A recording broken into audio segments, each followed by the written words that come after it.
अस्सलाम वालेकुम व्यूवर्स, आप सभी का हमारे यूट्यूब चैनल रेख्ता क्लासेस में खैर मकदम है।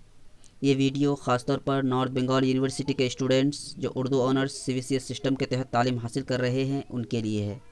तो आज मैं आप लोगों के सामने रजब अली बैग सुरूर की दास्तान निगारी के बारे में बताने जा रहे हैं जो सेमेस्टर 2 में शामिल है। तो चलिए उसके बारे में पढ़ते हैं। उसके बारे में जो बेसिक जानकारी है पहले मैं आपको दे देना मुनासिब समझता हूँ। जैसे कि उसकी पैदाइश के बारे में कि उनकी पैदाइश, तो रजब अली बैग सुरूर की पैदाइश जो है कब हुई थी? 1786 ईस्वी में। कब? 1786 ईस्वी में हुई थी पैदाइश। कहाँ हुई थी पैदाइश इनकी? तो लखनऊ में हुई थी। कहाँ हुई थी? लखनऊ में। और इनका वफ़ात के बारे में पूछा जाए अगर कि इनका वफ़ात कहाँ हुआ था, तो 1869 ईस्वी में। 1869 ईस्वी में कहाँ? बनारस में। बनारस में इंतकाल किए थे। और इनके वालिद का नाम अगर पूछा जाए तो इनके वालिद का नाम क्या था? इनके वालिद का नाम जो था असगर अली बैग। क्या नाम था? असगर अली बैग। वालिद का नाम असगर अली बैग था। और इनका अगर असल नाम पूछा जाए तो इनका असल नाम जो था क्या था? रजब अली बैग। क्या नाम था? रजब अली बैग। रजब अली बैग। और इनका तखल्लुस क्या था? सुरूर। सुरूर क्या था? तखल्लुस। तो चलिए आगे बढ़ते हैं, देखते हैं।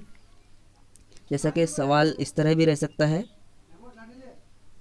रजब अली बैग सुरूर और उर्दू नसर की तारीख़ में अपने उसलूब की बुनियाद पर ज़िंदा हैं। इस कौल को वाज़ेह कीजिए या इस कौल की तौज़ीह कीजिए। या फिर सवाल इस तरह रह सकता है कि दास्तान फसाने अजायब की नसर पर इजहार ख़याल बयान कीजिए। या फिर मिर्ज़ा रजब अली बैग की दास्तान निगारी से अपनी वाक़िफ़ियत का इजहार कीजिए।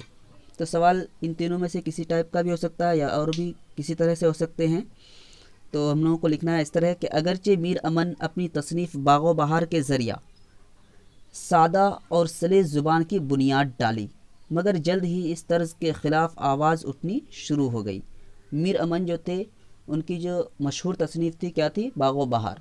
इसमें जो था बिल्कुल सादा और आसान लफ्ज़ में ये लिखा गया था, लेकिन इसके ख़िलाफ़ जो था सब आवाज़ उठाना शुरू कर दिए थे। कलकत्ता और लखनऊ के अदबी हलकों में इस नसर का मजाक उड़ाया गया। यहाँ तक कि कलकत्ता और लखनऊ में जो अदबी हलके थे वहाँ इस तसनीफ़ की क्या उड़ाया गया था? मजाक उड़ाया गया था।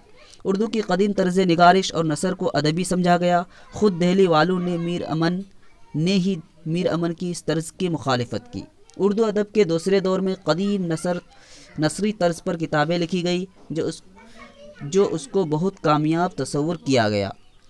उस दौर में जनाब रजब अली बैग सुरूर की तसानीफ़ ख़ास अहमियत रखती है। सुरूर की तसनीफ़ दास्तान फसाने अजाइब में आवर्द तकलीफ़ मुसज्जा व मुक़फ़ा इबारत की मीनाकारी की है। तो सुरूर ने जो है दास्तान फसाने अजाइब में मुश्किल अल्फाज का इस्तेमाल किए हैं और बहुत ही सजावटी तरीक़े से लिखे हैं, यानी आसान या आम फहम अल्फाज में नहीं लिखे हैं। मगर सुरूर की आला काबिलियत और सलाहियत काबिल दाद तायन है, यानी इसकी इबारत मुश्किल ज़रूर है लेकिन आला काबिलियत का इजहार होता है उसके इस तसनीफ़ से। सुरूर की तसनीफ़ फसाने अजाइब उर्दू की बेहतरीन तसनीफ़ है। यह एक मखसूस रंग में नुमाया खसूसियत की हामिल है। तो यहाँ जो है फसाने अजाइब के बारे में जो हम लोग जानकारी लेते हैं थोड़ी बहुत कि जो है ये फसाने अजाइब कब लिखा गया था, तो फसाने अजाइब 1824 ईस्वी में लिखा गया था। कब? 1824 ईस्वी में। किसके कहने पर लिखा गया था? तो हकीम असद अली की फरमाइश पर लिखी गई थी ये किताब।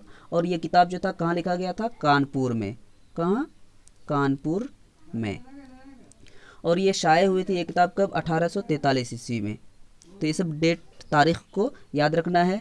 तो ये तारीख़ क्या याद रखनी है कि ये किताब 1824 ईस्वी में कानपुर में लिखा गया था और ये किताब जो शाये हुई थी 1843 ईस्वी में। और ये किसके कहने पर लिखा गया था? हकीम असद अली की फरमाइश पर। तो चलिए आगे बढ़ते हैं, देखते हैं कि बागो बहार की तसनीफ़ के कुछ साल बाद रजब अली बैग सुरूर ने फसाने अजाइब तशनीफ़ की। ये पिछली तमाम दास्तानों और कहानियों से जुदागाना खसूसियत और मकबूलियत के हामिल है। ज़ुबान की रंगीनी, तशबीह, इस्तिआरात वगैरह ने इसकी इबारत को लतीफ़ बना दिया है। इसी वजह से ये किताब बहुत ज़्यादा मकबूल हुई। उर्दू की नसर की तारीख़ में सुरूर की फसाने अजाइब मुमताज़ मकाम रखती है। کیونکہ فسانہ عجائب کی نثر میں نظم کا لطف ملتا ہے۔ رجب علی بیگ سرور نے اردو میں متعدد تصانیف اپنے یادگار چھوڑے ہیں۔ تو رجب علی بیگ سرور جو ہے بہت سارے نثری تصنیف کیے ہیں، جس میں سرور سلیمانی شامل ہے، گلزار سرور ہے، انشاء سرور ہے، شگوفہ محبت ہے، اور فسانہ عجائب نہایت ہی قابل ذکر تصانیف ہیں۔ فسانہ عجائب کو اردو نثر میں لکھنؤ مکتبہ خیال کا پہلا قابل قدر اضافہ تصور کیا گیا ہے۔ اس کی کہانی بادشاہوں، فقیروں، بندر اور طوطا اور جادوگروں کے گرد گھومتی ہے۔ یہ کہانی جو ہے بادشاہوں اور فقیروں کے گرد، بندر اور طوطا اور جادوگروں کے گرد گھومتی ہے۔